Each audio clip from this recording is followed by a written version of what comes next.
it's difficult to say because, like you said before me, like he was literally one of a kind. Like, I don't know, that's a bit cliche to say when someone passes, but it's like he really was like the funniest. Like, he was so off the cuff with everything. He was so quick and witty and stupid, but like in the best way possible. Yeah, he was just one of a kind. Like, I've never met and will never ever meet anyone like him again. So this was the second day that I ever met him. He hosted a flat party, him and Marcus hosted a flat party in their flat. And the next morning we were in his flat and we went to get some food and stuff. And obviously we were in uni, so we weren't getting anything extravagant. And he got like a pack of super noodles and he turned to me and he was like, "How do I make these?" And I was like, "What?" And I was like, just put it on the hob in a pan or just stick it in the microwave, assuming that he'd know to put a bit of water in it. But he just whacked it in the microwave with no water for like 3 minutes and then pulled it out and the whole thing was just completely black and cremated. And he was like, "What the hell?" And I was like, "Why would you not put some water in it?" And at that point, I just was like, all right, well, this is what I've signed myself up for, being friends with someone like this. But it was just like little things like that. Like, he was just so away with the fairies all the time. But that was the best part about him. Like, it was just constant laughs all the time. There's so many stories about him, to be fair, but some of them I can't really say, I don't think. Yeah, I think some of my favourite memories with him, to be fair, were just when we were just chilling, like just playing FIFA, or in second year we had like a stage where we didn't really go out very much because we got a Wii, do you know, like with Wii Sports and everything.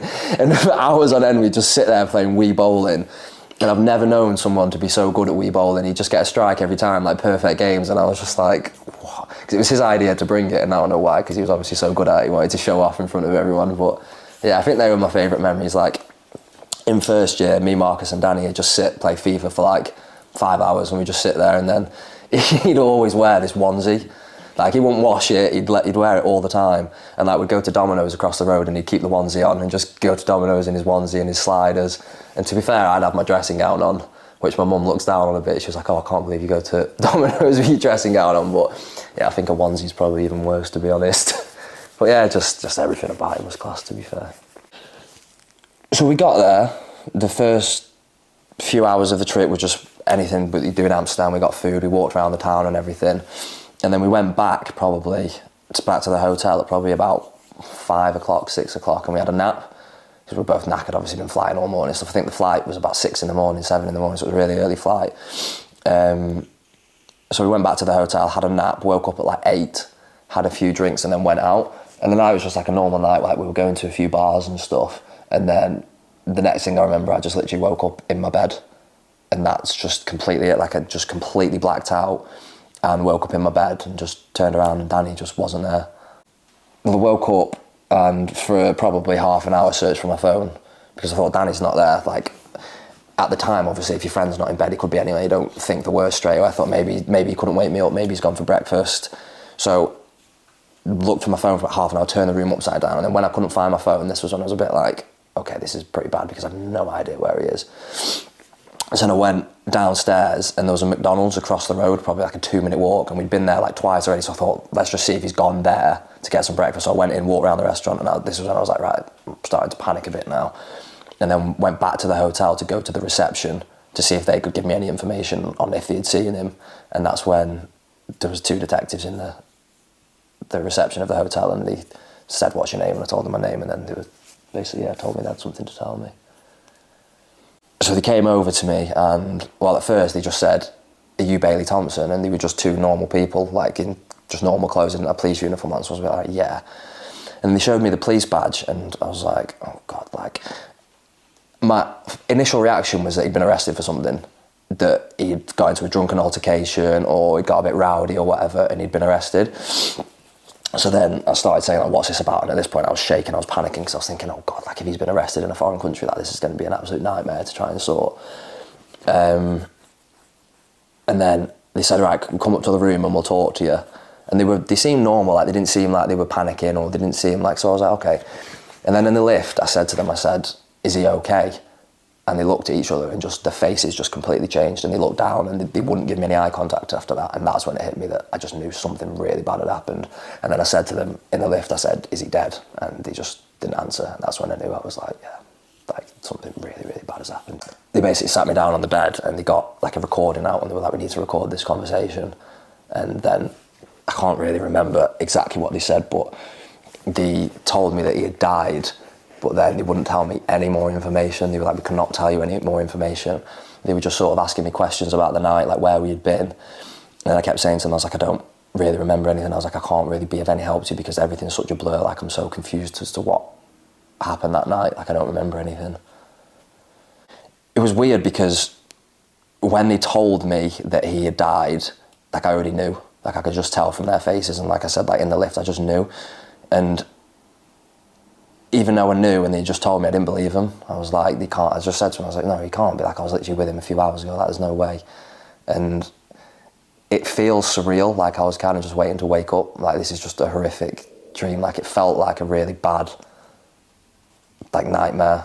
It just didn't feel real. And then I think probably about 2 minutes after, I just burst into tears, into absolute hysterics, and just sort of hit me like, this is actually real. Like, this isn't a dream, this is happening now.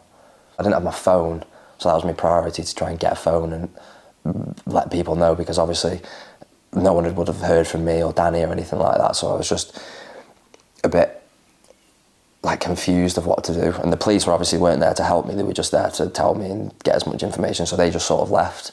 And I was like, right, well, now I need to try and get a phone. But I didn't know where to go. Like, I didn't know really where my hotel was. We'd only been there for a night. I didn't know how to get into town, but I couldn't Google Maps how to get into town. So for probably about 2 hours, I just sort of lay there in bed and thinking, like, what do I actually do? I felt so lost, because I was just like, the police have just came and dropped this information on me, now they've just left. And I was just like sort of stuck, like, what do I do? And so I went down to reception and I was like, can you tell me where the nearest phone shop is, please? So I can go get a phone. And then, yeah, I went and bought a phone. And that was an absolute nightmare, because the guy in the phone shop was no help, and all the phones were in Dutch and everything, and I was trying to get him to help me to change it, and he was just an absolute nightmare. Like, once I got the phone, he didn't really want to speak to me after that. But yeah, it was hell, to be honest.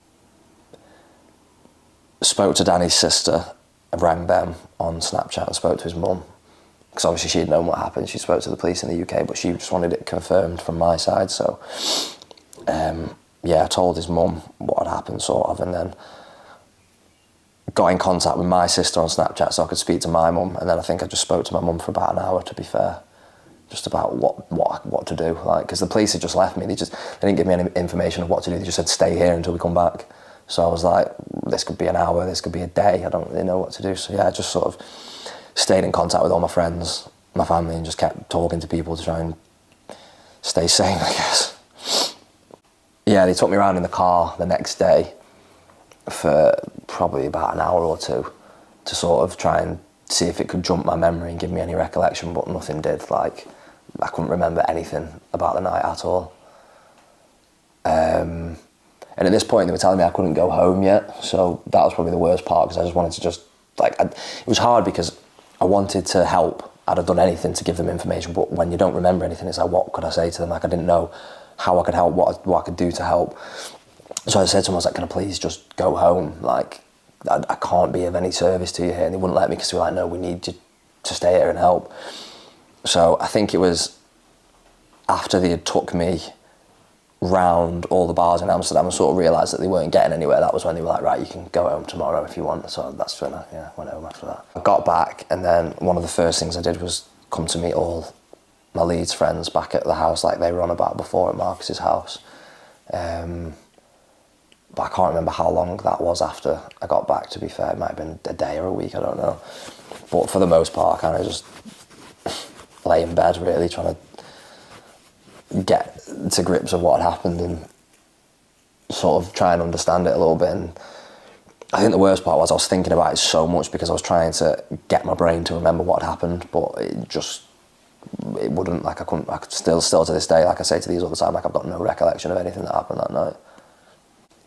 In your head, you're just kind of questioning, like, how has this even happened? Like, 2 weeks ago, I was flying to Amsterdam with my best friend, ready to go to a music festival, and now I'm at his funeral. Yeah, it was really strange.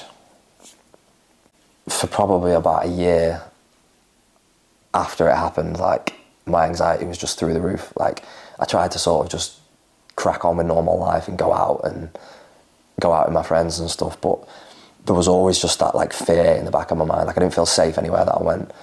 Like, I remember, so Danny died in June, and then my birthday was in November, So I went out with some of my friends from home and we went on a night out to a rave, and I think probably after about an hour of being there, I just said to them, I was like, I can't do this, like I feel really unsafe.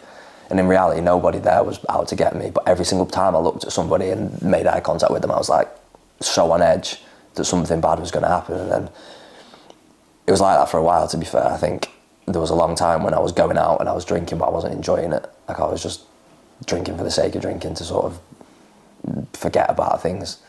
And then I'm a lot better now, to be fair. Like I think like time does heal, but I don't think I'll ever be the same as I was beforehand. Like now that you know like that something like that can happen to you, it really does open your eyes. Because like you hear about stories all the time of something tragic happening to someone and you think, oh, it's not going to happen to me, but it can. And now you know that it can. It's hard, I think, to enjoy your life in the same sort of way, I guess. I think it's been hard because it's one of them things that it's like when something gets dragged out for that long and the trial gets dragged out for that long, like it's been like 18 months now, it's constantly there all the time. Like you're just sort of waiting for more bad news all the time. And like you never, ever, ever want to forget about Danny, but you kind of want to try and not move on with your life, but sort of live your life how you were trying to live your life before. But it's like you're always kind of waiting for that next bit of information, and it's never good information. Like it's always something that's really hard to hear. So yeah, it's difficult. Just to stay with your friends. If you're going out, just if there's only two of you, just stay together. If there's a big group of you, do not drift off from the group. I used to be really guilty for that, like after a drink, just wanting to speak to random people, and just you don't even realise at the time you're doing it. You'd start chatting to someone that you've just met, and before you know it, you're chatting to another person, another person, another person, another person. And like these were saying before, you should be able to go off and speak to whoever you want, but like Becca said, like you don't know what anybody's true intentions are, so it's tough to give advice because you want people to go out there and enjoy their lives, but then when something like this happens, it makes you realise you've just got to keep your wits about you, especially if you're going on holiday to a foreign country, because I think a lot of these places like Amsterdam, they promote themselves as this like happy-go-lucky place that you can just go and just do what you want and be safe and go out there, and I think it is like that in the daytime, but I think a lot of places, not just Amsterdam, I think most of the big cities, when it gets past a certain hour, I think that's when a lot of the dangerous people are looking for targets and looking for tourists that don't really know what's going on or where they are. So yeah, I think the advice I give to people is just keep your wits about you and just stay together. I think you're far less likely to get targeted if you're in a group of 4 or 5 or even 2. Whereas if you're on your own and people spot that you're on your own, then you'd make yourself an easy target. So yeah, that'd be my biggest advice, just don't split off from your friends, I guess.